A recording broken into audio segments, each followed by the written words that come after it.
Tottenham Hotspur 2, Everton 1, goals from Richarlison and Heung-min Son, and a fantastic display from goalkeeper Vicario give Tottenham Hotspur the 3 points. Spurs have now scored in 30 consecutive games in the Premier League, a club record, and most importantly, back in the top 4, just 4 points from top spot.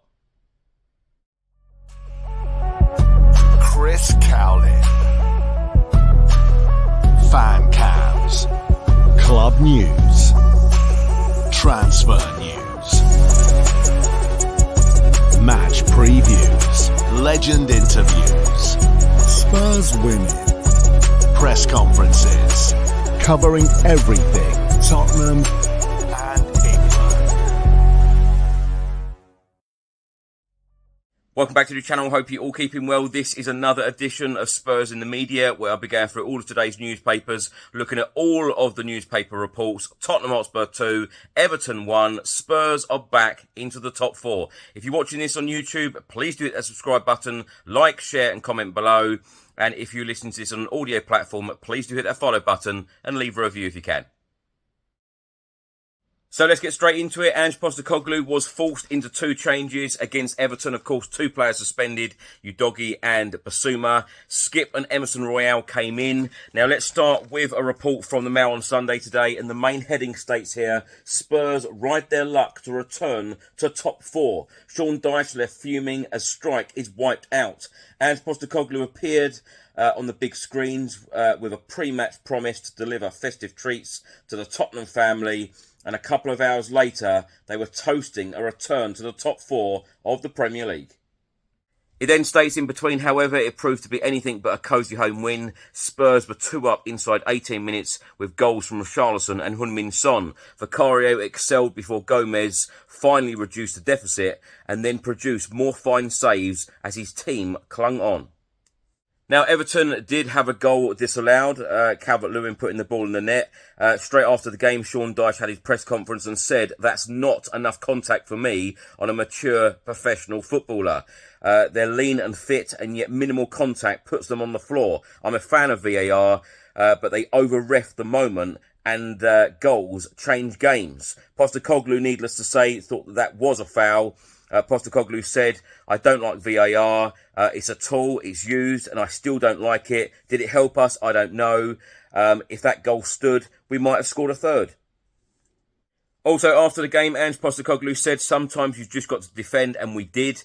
Vicario was outstanding. He's been brilliant from day one for us, and we haven't always needed him, but today we needed his goalkeeping, and he stood up really well. So a stat here from the Mail on Sunday today, 30 Spurs have scored in 30 straight league games for the 3rd time in their history after runs of 32 in 1949 and 1962.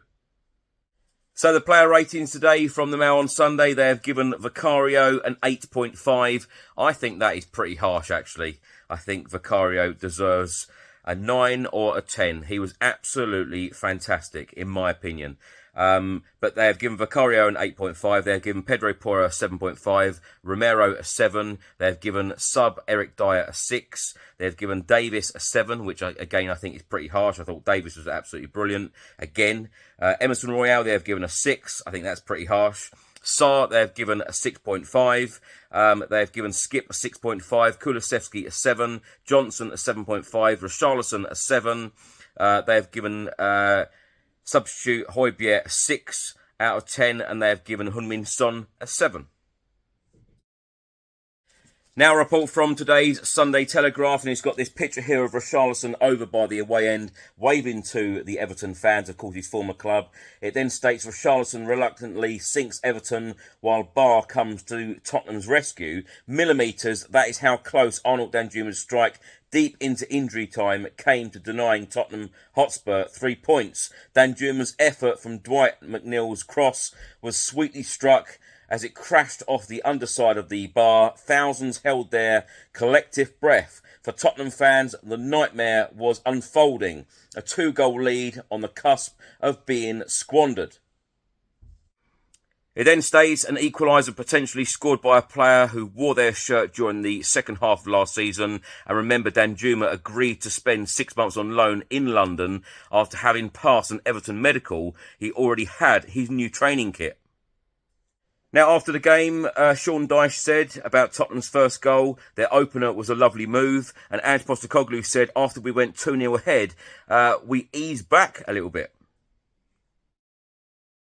Now a report from today's Sun newspaper, and it's got this picture here of Richarlison celebrating. It's rich pickings. Tottenham 2, Everton 1. Now the match stats: shots, Spurs had 13 to Everton's 18. Shots on target, Spurs had 6 to Everton's 8. Possession, Spurs had 60% of the ball to Everton's 40. Passes, Spurs 561 to Everton's 355. Completed passes, Spurs 467 to Everton's 274. Touches in the opposition box, Spurs 24, Everton 32. Corners, Spurs had 3 to Everton's 8. Fouls conceded, Spurs 6, Everton 18. Yellow cards, Spurs received 1, Everton 4. The attendance was 61,808. Now the match time was 101 minutes, 26 seconds, and the ball was in play for just 55 minutes, 36 seconds. Now for a report from the Sunday Times, and it's got this wonderful picture, trademark Heung-min Son. And it says here, Spurs survive a needless attack of the nerves to move into fourth. The report then states that Tottenham Hotspur served up wonderful attacking combinations from a position of authority in this victory, which moved them up to fourth in the table, but a slip in standards produced some unnecessary late drama. At 2-0 up, Ange Postecoglou's side were exceptional, but sloppiness crept in for a nervy finale in which Everton twice came close to stealing a point. Player ratings from the Sunday Times today, they have only given Vicario a 7 out of 10. Pedro Porro a 7, Romero a 7, Eric Dyer a 5, Ben Davis an 8, Emerson Royale a 6, Papa Matar Sarr a 7, Oliver Skipp a 6, Brennan Johnson a 7, Kulusevski a 7, Heung-min Son a 7, Richarlison a 7, and sub Pierre-Emile Højbjerg a 5. And now a report from the Sunday Mirror, and the main heading states here, striking it rich, Brazilian on target as Vicario stars. It then states Richarlison rubbed salt into Everton's wounds, but it was Vicario who had the final say.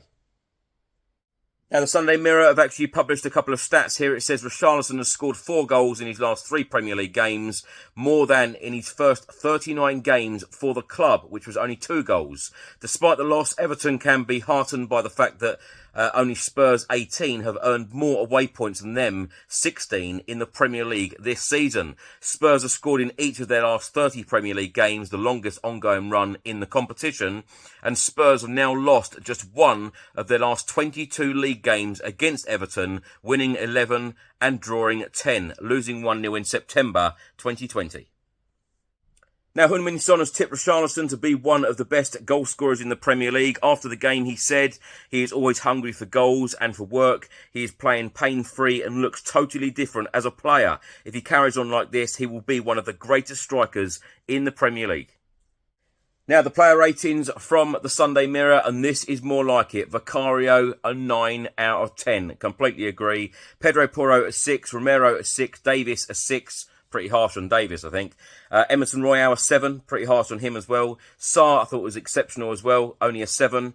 Skipp, a 6. Johnson, a 7. Kulusevski, a 6. Heung-min Son, a 7. They have given Richarlison an 8. Subs, Dyer, Højbjerg and Lo Celso, they have given all of those 6s. Starman, they have given Vicario, and rightly so. It says here, the Spurs goalkeeper saved the day with a sparkling display. And finally, after Tottenham beat Everton 2-1 at the Tottenham Hotspur Stadium, Ange Postecoglou had his press conference and he said, "I don't like VAR."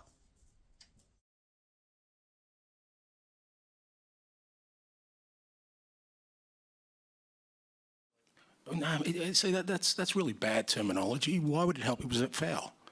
It didn't help us out, and I don't like VAR. I don't like it today either. So I just, that's part of the problem, is that people think, use that kind of terminology that they help or it goes against. It's a tool. It's used. I still don't like it. Did it help us? I don't know if it helped us. If that goal stood, we might have scored a third. I mean, that's the beauty of football. Yeah? So I've already said I don't like the way VAR is being used. I didn't like the way it was used today. Thanks for watching and thanks for listening. I hope you enjoyed it. If you're watching this on YouTube, please do hit that subscribe button, like, share and comment below. And if you're listening to this on an audio platform, please do hit that follow button and leave a review if you can. Have a wonderful Christmas. Have a wonderful break. I'll see you on the next one. Until then, come on you Spurs.